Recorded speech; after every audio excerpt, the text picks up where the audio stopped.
And welcome to a Miles Better Conversation, the entrepreneurial series. My name is Colin Miles, aka the Numbers Guy.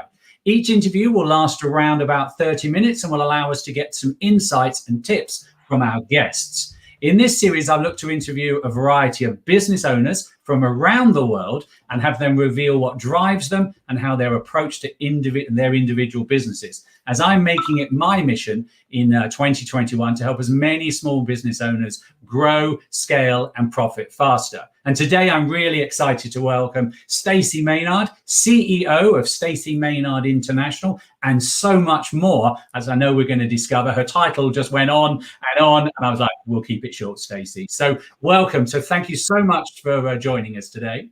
Thanks, Colin.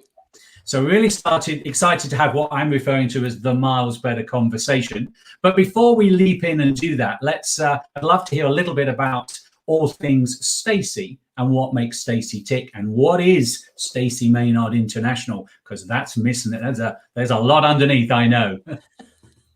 Well, first of all, it's very weird for me. I know I said it before we went on the air, but it's very weird for me to be on this side, meaning being the one who's being interviewed, because typically I'm the one who's controlling all the buttons and the clicks and the this and the that. So for me, I'm like, I'm feeling like I don't know what to do with my hands all of a sudden. Because I do a lot of producing, right? I produce podcasts, I produce videos, I produce shows, I help people with live streams. So again, to be on the side where I don't see all those bells and whistles and all those admin functionalities, it's hard. Well, I have to give, I'll chime in there momentarily before you leap into things. I have to give you credit. It's through your training that this is happening. So this is I was excited to have you join and see, almost critique some of what I have done from your training. So, well, so far so good. It looks great. No, that's good. So background, very important. I know that's important. Yeah, exactly. Background on the video. Exactly. So I do video training. I do a lot of different things, but video training was one piece of what I did. And I realized way back, I think I was 17 when long time ago, I worked in a 1 hour photo lab / camera store. So this is really dating me and aging me. So anybody probably under the age of 30 has no idea what I'm talking about. Correct. Well, but stick them in an envelope and send them in to you. Yes, that's what I did. Yeah. And then I would take the film and I literally traveled all over the world through people's vacation shots. So, but I also learned about camera, like we had a portrait studio there. So I understood about backgrounds and video from then, because I would develop all of these photos, and some of them were very interesting. Again, I got to see all over the world, and sometimes I saw things I shouldn't, and we'll just leave it at that. Let's just say some people should use a Polaroid camera. Back then. Now we don't have to worry about that, but back then, that's what I told them. Right, indeed. So what are you? I mean, obviously you mentioned about video, and what else is part of your portfolio, so that the viewers and listeners can get a better feel? Well, basically, my portfolio a year ago, I've done LinkedIn training. Let's back it up. I've done social media training for many years. About 6 years ago, I started to specialize in LinkedIn only, simply because I love the platform. There's so much opportunity with it. And I feel like it's like the ugly cousin of the social media world, because nobody's paying attention, right? Mm-hmm. Like everyone's over here on the cool ones, like Instagram and Twitter and Facebook and TikTok and Snapchat and all those really super fun ones, and the sexy ones where you can really, explore your personality. And I'm really happy to see that LinkedIn's kind of gotten on board with being able to express your personal brand in so many different ways. And the reason that video came along was because I realized with my background and what I knew, and I'm a tech geek at heart, so I understand that that need for, I wish I could go and teach some of the newscasters, considering when we were in COVID and they're working from their houses and they're doing these newscasts and these shows from their homes. And it's literally, they're looking down at their camera. I'm like, books, put them under the computer. So I kind of married that. And with all the different social media platforms jumping on board with video, it's just really important to understand the basics. You don't have to be, in a recording studio, or you don't have to be a videographer, but the basics of, what do you do with a webcam, even with your phones, right? I get a lot of questions about this. And that's just from my technical. So then I think I transitioned from there, and my tech geek side needed to come out. So I started producing, because I was doing that on the side anyway. So it was interesting because I started a podcast called Link for Success, and it was all about LinkedIn. Season 1, that's why my goal was to start a podcast that was all about LinkedIn, because obviously that was my specialty. An interesting transition was when people started asking me about podcasting, because mine was really successful. Like, it reached, I think I got to top 35 on the iTunes charts. All of a sudden people were taking notice, going, hang on, what's this whole podcast thing about? So I got questions about how to produce podcasts, how to get it out there. So I then started offering podcast production as a service. And then we'll talk about what I'm doing with Faye Chappell, but her and I started doing a lot of live streams.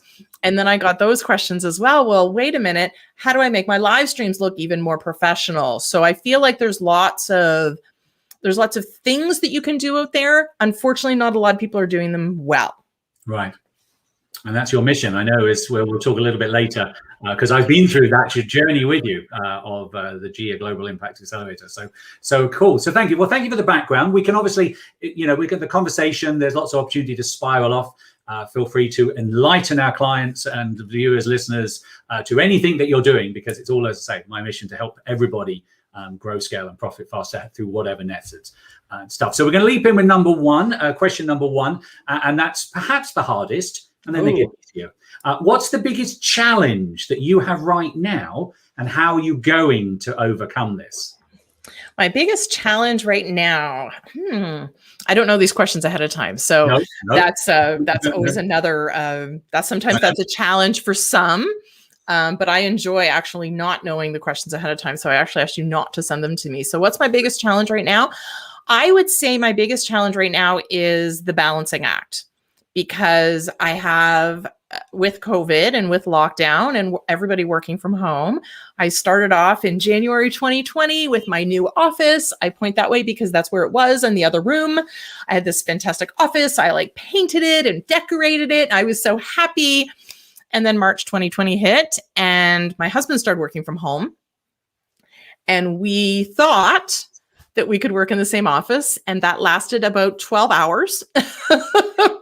You can see there's a nice desk behind here. My wife and I tried the same, and I'm building another office because we cannot work together in the same office.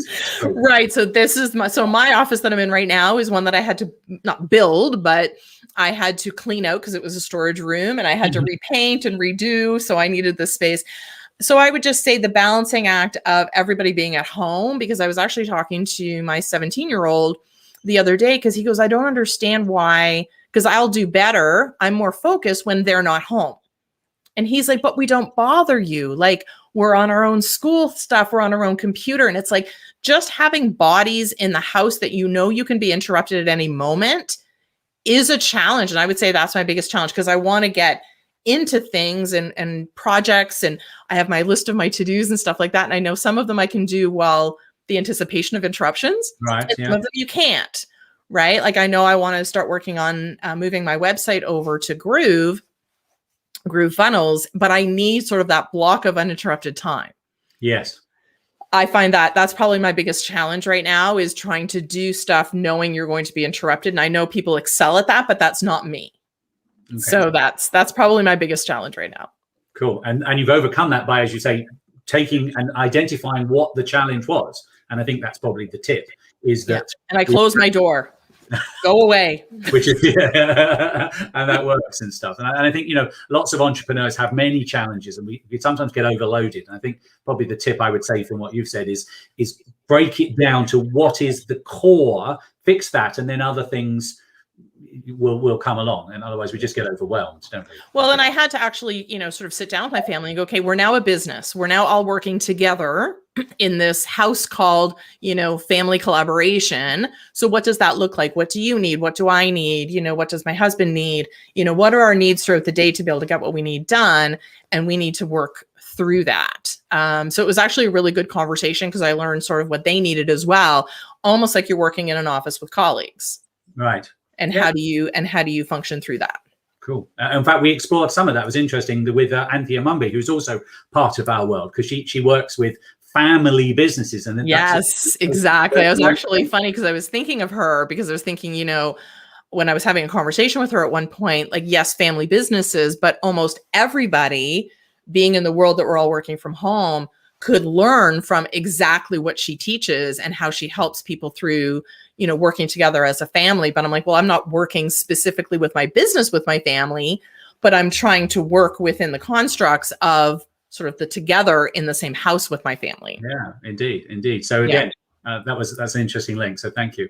Now, you are a mentor yourself and a coach. But how do you? Goes. Well, I can testify that yes, I'll give you a 9.5, maybe a 10 sometimes. So no, very good coach. I've been involved with your world for about a year, so thank you. But how do you continue to learn in order to stay on top of your game within your role and obviously your industry? You know what? I guess it's just from pure interest and love of what you do. So I love the fact as soon as I see something has changed on Facebook, or a new feature has come out on LinkedIn, or a new feature's come out on Instagram, that's my first thing I do. Like, I wake up and I'm like, ooh, what is it? So I love new, I love change, but my curiosity sometimes can get the better of me. But my pure curiosity to how can we use this better? So how can this new feature, because a lot of people will look at a new feature and be like, oh, Facebook or LinkedIn changed it again. Like, do I have to learn? Well, no, but if you embrace what they've done and figure out how you can now use this new feature for your benefit of your business, that's what I love. So when I see something, I'm immediately either going live, I'm on a video, I'm doing a screen record video, whatever the case may be, to go and look at how exciting this is, because I get pumped and I get really, again, really excited when things change in my industry. But again, I love the change. I embrace the change, and I love to see how they come up with new things. And again, but it's also staying connected, right? Like, I'm also connected to a lot of different social media people because I don't believe in competition. I believe in collaboration. So it's actually interesting. I'm part of this Facebook group, and we're all digital marketers. I don't really consider myself a digital marketer, but I do teach online marketing and training on that. So they allow me into the group. Right. And we talk about all these different things. And, if there's a client that's not a good fit for me or whatever, or we just strategize together on, did you see this new thing? How is it going to work? So I feel like I bring that expertise also to my clients. That's not necessarily me, but it's also the people that I'm connected to, and watching them and connecting with them, especially on the LinkedIn front. There's a whole community of us here, both locally and globally, that were like, okay, did you see this? Did you see this? And we literally share with each other for the benefit of our clients. And I love that collaborative piece, as opposed to, oh, well, I don't want to tell them because I need to be the first out of the gate. It doesn't work like that. If you actually go with a collaborative perspective, everybody gains and everybody learns. Yes, no, exactly. So exciting. Cool. So thank you for that. So my next question is a little bit about numbers. Oh, really? What a shocker. You're the numbers guy. You're asking me about numbers? Yeah, as the numbers guy to entrepreneurs, I feel there should be at least one number question, but it's only a general. Okay, that's fair.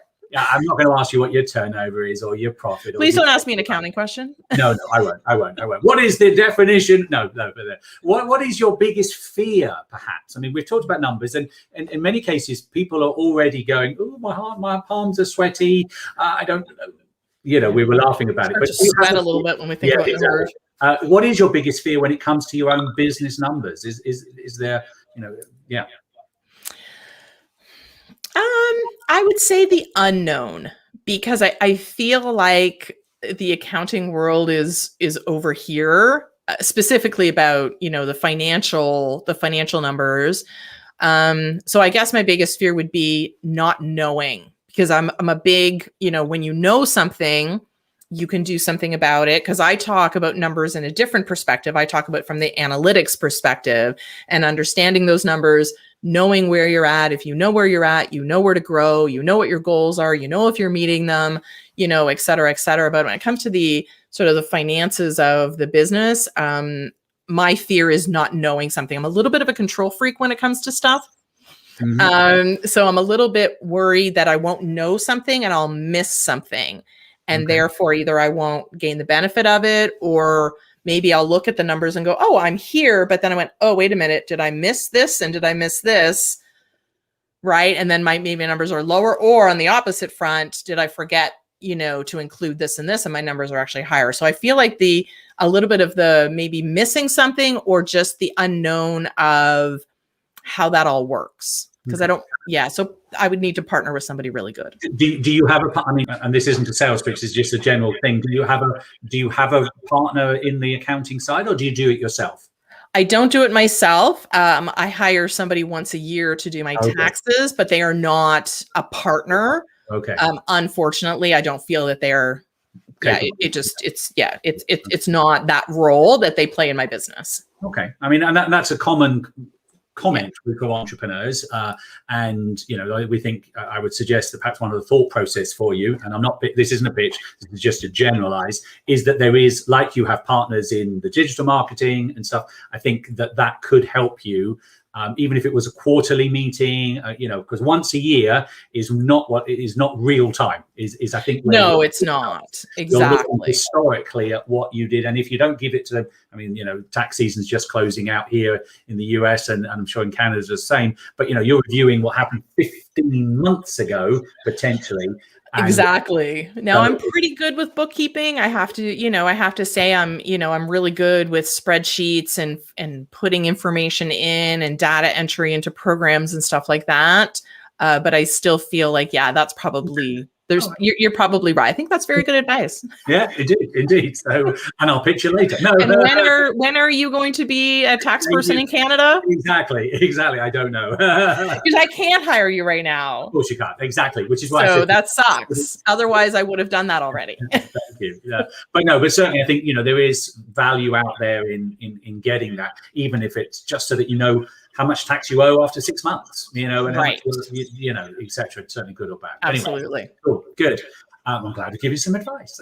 So what would be the next question is a little bit from outside coming in. What would be the best compliment you've ever received in your business? I've actually received a ridiculously fantastic compliment one time, and she actually put it out on her own Instagram story, which was amazing. And it was simply that what I told her to do worked. Oh, what a surprise. And all it was a lead generation strategy through LinkedIn. And she was a little hesitant at first because I was like, no, like, trust me, this works. I know it works. I've had other people tell me. And for her, just to sort of accept it, try it, realize it works, and then to be able to publicly say sort of that, wow, this, and she landed a really big client because of it. And she was so happy that she was able to do that. So that just brings me a ridiculous amount of joy. Like, I love that.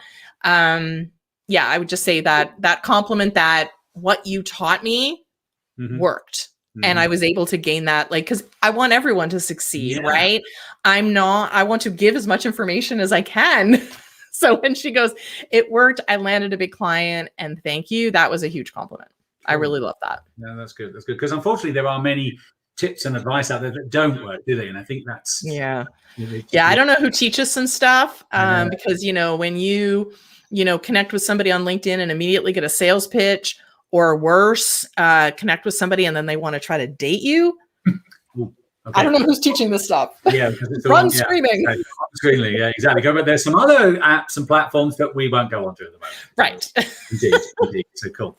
Now, I know that you've mentioned that you have family. So you've got a son, I think. 2 kids, 2 teenagers, and a husband, 2 cats, and a dog, and a partridge in a pear tree. And a partridge in a pear tree. Okay, so as well as being a mum, what was the driver to take the leap and actually become an entrepreneur? Because you could have been a mum. You could have gone to corporate. Have you done corporate? What was the leap? Yeah, exactly. So did it all. So I was actually in a beautiful corporate career.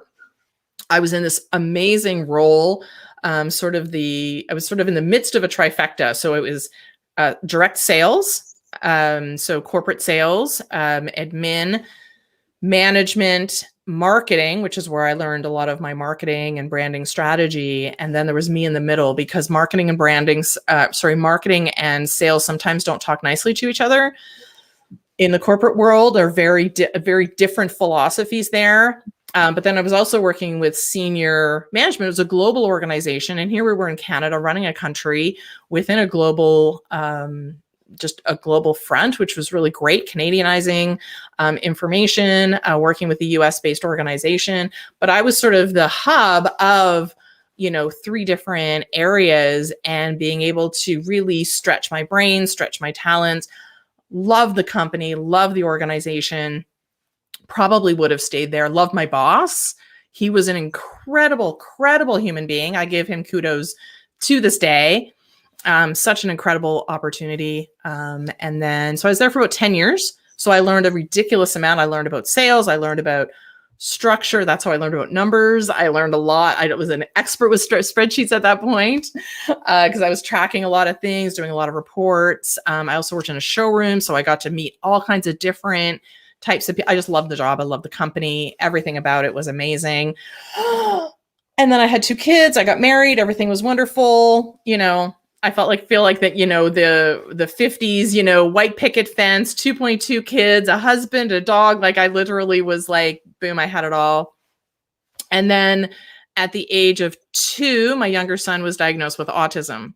So I unfortunately was not able to maintain my corporate career. I was not able to juggle all the different appointments and therapies and all of that kind of stuff. So I went looking for a job that, okay, so I'm not sure when I'm going to work. Can I let you know tomorrow? I'm not really sure what kind of day he's going to have.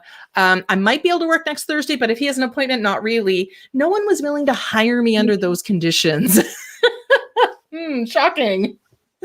So I had to make money, because therapy was ridiculously expensive, and we weren't able to survive on one income, especially with the amount of money that we had to put out for different things. So an entrepreneur, I came and started my own business. And what I quickly realized, I actually started my business not a lot of people know this, but I actually started my business as a virtual assistant, because I had that background. Yeah. So I created my website, I created my services, I created everything, business cards, I had it all done. My first client hires me, and as soon as she knew that I knew anything about marketing and branding and online and social media, she was like, oh, well, forget that. Yeah. So my website went out the window, my business cards went out the window, because I realized that a lot of small businesses didn't have that knowledge, that brand consistency, the look, the feel, what does marketing look like? But because I had that background, and then I learned social media along the way, it was a great fit. So, and then I started social media training with online marketing. And then it continued from there. So it's been a journey. Indeed. And I'm sure if people want to go to stacymaynard.com, I think there's lots there, isn't it? There is lots there. It's a little, like I said, I am in the midst of transferring my website, so it's a little outdated, but for the most part, it's good. Lots of branding there, links there to be able to find me where I hang out. Cool. It probably looks a lot slicker than most of our entrepreneurials, so I wouldn't worry too much about that. So. But I think that's the problem, is when you can update your own website, and I have the technical know-how to do it, I get bored quickly, and that's probably my downfall, is like, oh, I want to update my website. And it's like, well, you just updated it like 6 months ago. It's fine. It's fine. Yeah. You start over tweaking, and I'm like, and the old classic entrepreneur, you can make yourself super busy doing not a lot, and stuff. And I used to be really busy doing nothing. Correct. Yeah. And one of the things I try and talk to clients about is always that, you need to make sure that there is a time slot for revenue generation. That could be cold calling, and I'm doing my website, but is that really revenue? It's part of it, but it's following up. It's, etc. So exactly. Calendar management. So cool. Thank you for that, and we'll put the links in the comments later as well for people to visit and things like that. So, I believe life's a journey is my next question, and Life is a journey. Life is a journey, and a journey is best shared with a coach or a mentor. We're both in that world, so it would be wrong of us not to say that. But who perhaps has been one of your best mentors in business or personal life, and what was it that they bought? You don't have to name them if you don't want to, but what is it that they bought that made them special in your world? What do you mean? What did they buy? I mean, why would you say they were the best? Okay. Why have you chosen that person? Was it because they were very structured? I'm just again trying to give the viewers and listeners some tips as to what a good coach mentor brings, as we look to develop that side of both of us. Well, believe it or not, my business partner Faye Chappell, who I know you've had on your show as well, she was my coach. Okay, she started as my coach and my mentor, and the reason that I chose her was because she was able to be straightforward, and I knew what I needed, and I needed somebody who was very action oriented. And she was the one that took me from being sort of this general online social media person. Literally one day I was like, my business isn't going well. I don't know what to do. I need to make money. I need to make money now, not tomorrow, like now. Wasn't really sure what I wanted to do. And she goes, what's your favorite social media platform? And I said, LinkedIn. She goes, well, why don't you just do that? And I went, what? And she goes, why don't you just do that? And it was literally like a 10-minute conversation that day. It was a lot of coaching before that. But I needed somebody who was straightforward, wasn't going to accept my excuses, and was not going to be too, well, what do you think? And let's talk. And why do you feel that you're procrastinating? Let's spend the hour of our time. That's not me. I'm not a big, warm and squishy person. So I needed somebody who was also not that, I mean, she's lovely. Don't get me wrong. She's a friend as well. I love her to death.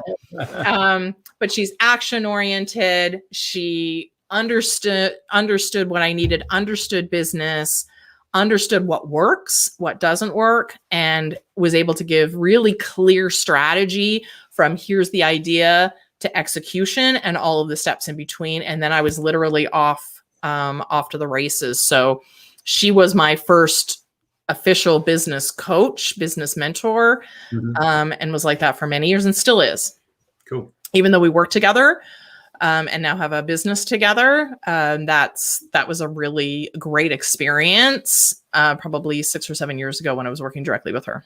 Cool. Yes, I mean, I've also been in her world a long time, and you're right. She has her structure, her red shoes approach, and things. So yeah, A to Z, Z, as he likes to call it. A to Z, Z, exactly.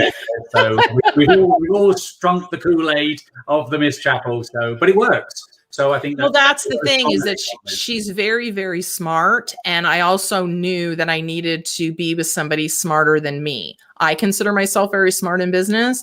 So I needed somebody who was smarter than me. And you never want to be the smartest person in the room. You always want to work with people who are much smarter but who also have been there. Yeah. That's the other piece, that like she had been there, done that, and was successful doing it.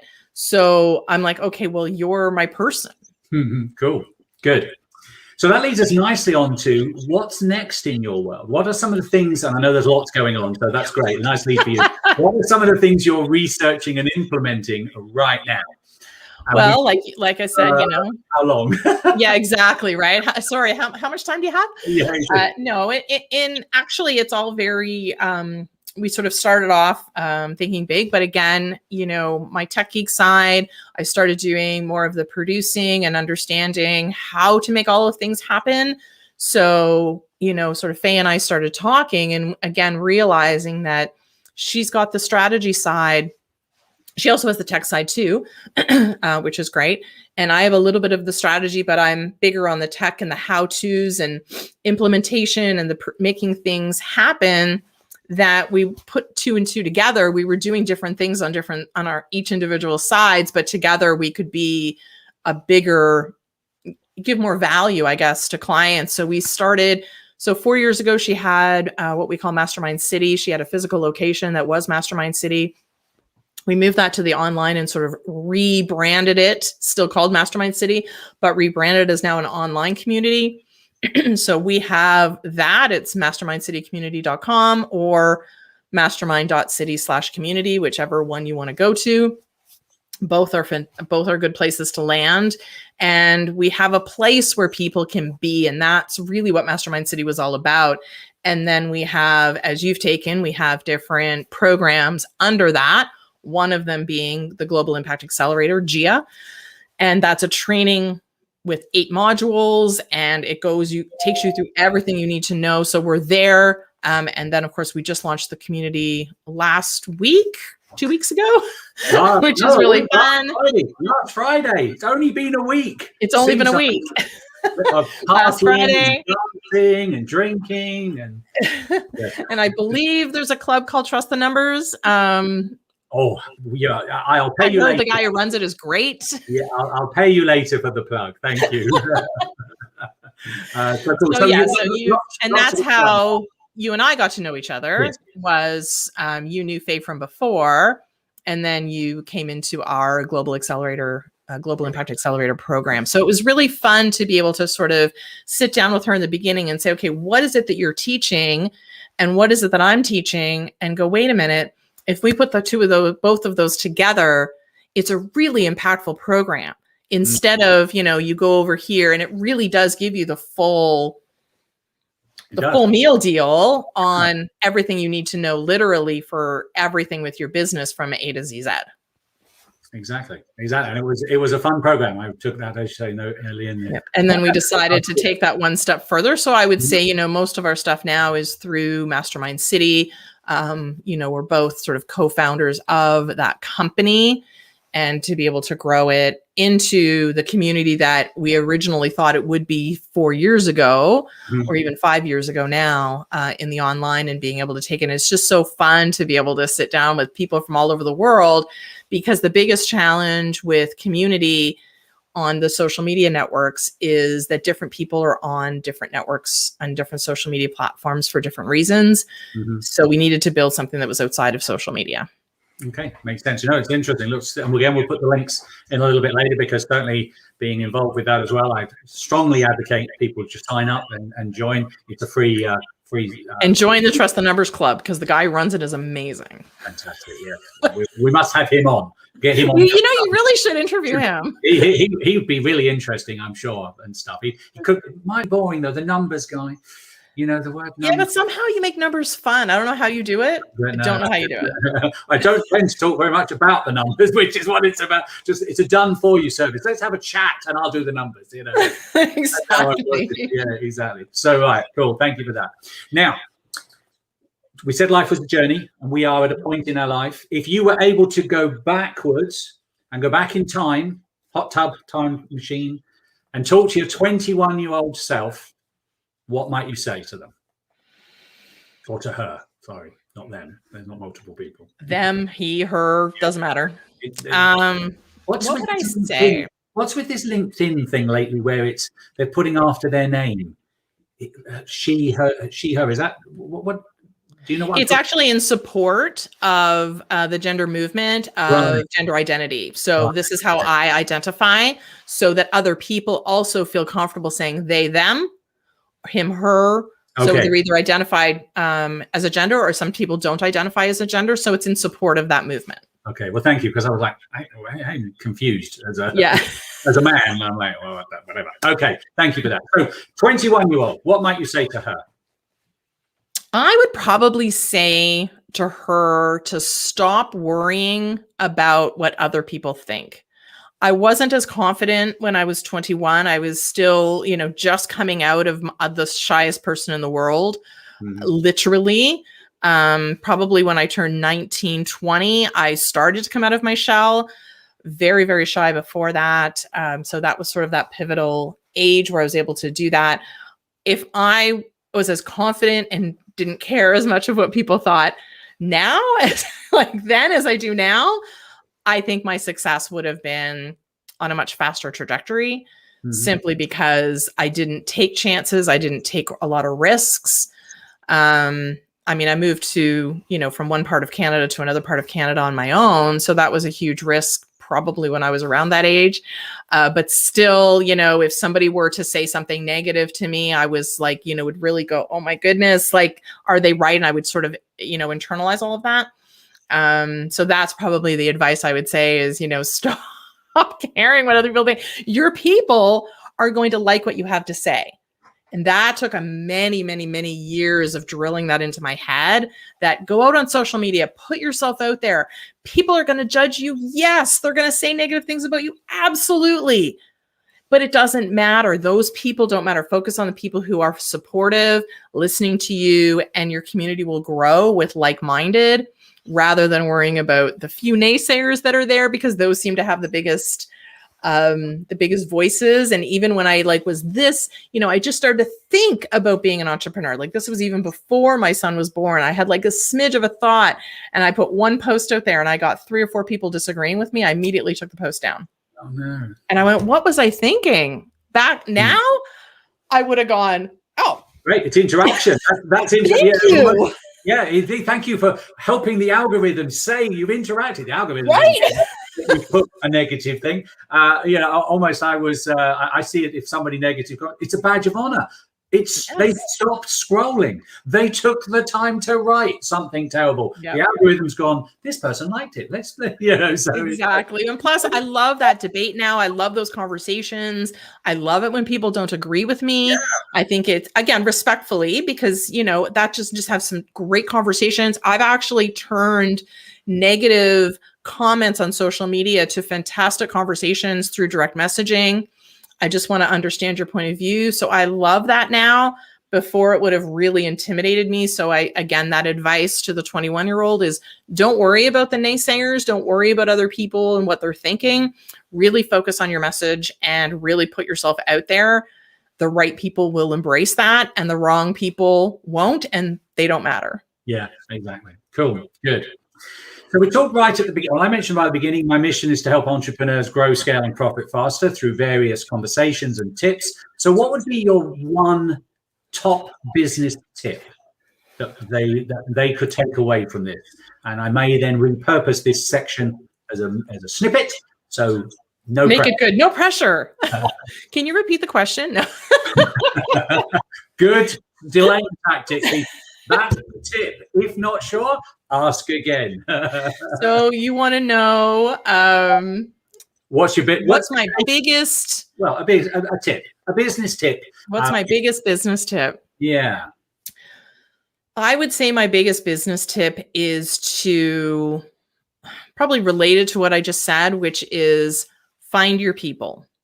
So you can't go at this alone. There's people out there in all different aspects of your life. You can have the collaborators, which means you can do business. Even you and I were collaborating in this conversation to be able to, you'll post on your social media, I'll post it on mine.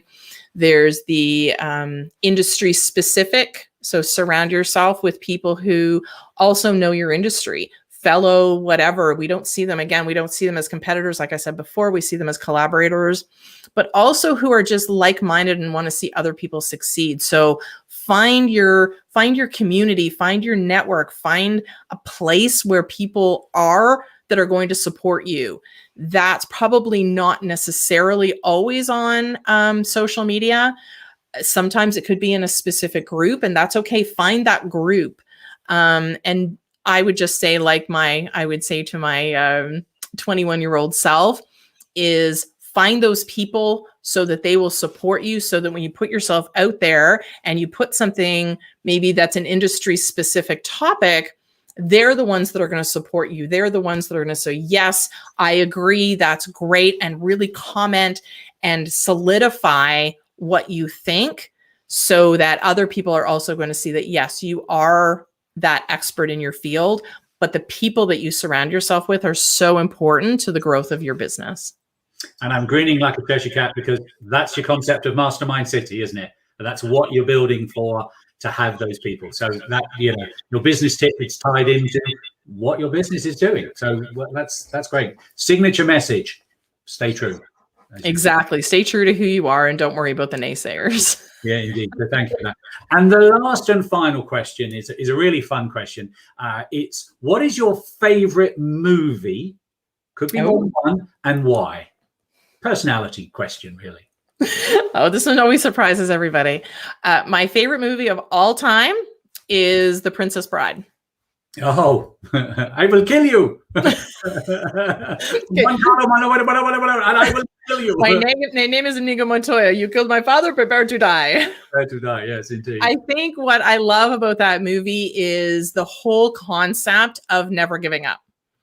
Because, I mean, the guy was literally dead. He's dead on the table. A miracle happened. He came back to life. But even though he was weak, he still had to continue moving forward. And I remember there's one line in the movie where it's like, he goes, give me a sword. And the guy goes, well, you can't. Why would I give you a sword? You're not strong enough to hold it. Yes, but they don't know that. And I love that because it's like, yes, you can be and you can keep going. And I just love the whole concept of the movie is never give up, never give up, never give up. Keep going, keep trying to find that love, whether it's the love of a person or whether it's the love of what you do or whatever the case may be. But there's so much in that movie and I probably can mouth the words to pretty much all of it. But it's just a grandfather reading a book to his grandson and lived out on the screen. So I just love that movie. I could watch it every single day. Cool. That's really fun. So thank you. Thank you indeed. So I really want to that's my 10 questions. So I appreciate your time and stuff. So I really want to thank you, Stacy, for taking the time today to share your thoughts, ideas, and insight into what makes you tick. The way that your energy and enthusiasm comes across on the screen is phenomenal. So certainly you're in the right sector about video and social media. So thank you. I would have been terrified to go live, like literally even 5 years ago. Right. Okay. Maybe 10 years ago. Probably not 5, but yeah, 10 years ago, I would have been like live, forget it, video, forget it, recording, forget it, images only, and I'm done. Now I'm like, live, let's go. Okay. No. And what we've explored this with some of the others as well, that it's so amazing. It's no different than you and I having a conversation over a cup of coffee. And I think exactly what you train is that, well, you wouldn't say, hold on a minute during coffee. I need to just back up a little bit. It didn't quite come out as I'd expected it to. Right. Can we just, you'll edit that out, right? Yeah, of course. Yes, indeed. Well, it'll be like a 4-minute interview because it's exactly. Don't worry about that. Exactly. Well, as I say, I do really want to thank you. We'll put in the comments when I close out some of the websites for you. So we'll put in the Mastermind City. We'll put in obviously Stacy, your main website, and of course we'll have some fun as we move forward in the way. So thank you. So again, once again, I do want to thank you. By the way, is there any? I forgot to mention. Is there either of those? Is there any freebies? A report? You mentioned about Gia. I believe that there's a free report that they can access. If they go to the mastermindcitycommunity.com and they join in, there's free courses. There's probably about 4 or 5 free courses downloads that they can access without having to put in their email address again, because I hate that. Yeah. They can also, if they go, there's a report, again, as part of one of the courses, they can click on it. And that does require an extra opt-in. That's just because that's the way their system works. But you answer, I think there's a bunch of questions that you answer, and you get this 40+ page customized report, and that's all free. So there's a lot of free resources in the community, both courses, clubs, lives, training, so much that they can access, all free. Cool. Indeed. It's all about helping each other and stuff. Exactly. So cool. So I want to thank, obviously, all of our listeners and viewers for listening to this episode of A Miles Better Conversation. We'd love to hear your thoughts and comments, as well as sharing this conversation on your social media. It'll be on mine. I believe Stacey's very kindly going to put it up on hers as well. So that's great. And we'd love you to check back soon for more episodes in the series, and look out for more interviews with entrepreneurs from around the world. If, however, you'd like to be in the hot seat, then please comment below or drop me a message via the numerous platforms that you'll find me on, as having been through the trainings of Stacy, if you want to be out there. As I mentioned right all the way back some 45 minutes ago, I'm making it my mission to help as many entrepreneurs in 2021 become fluent and grow, scale, and profit faster. And I'd love you to grab my free ebook, which you can get by going to letthenumbersdecide.com. I will also put that in the links below. My name is Colin Miles, aka The Numbers Guy. This has been a Miles Better conversation. And one final thank you to Stacy for joining us today. Thanks, Colin. No problem.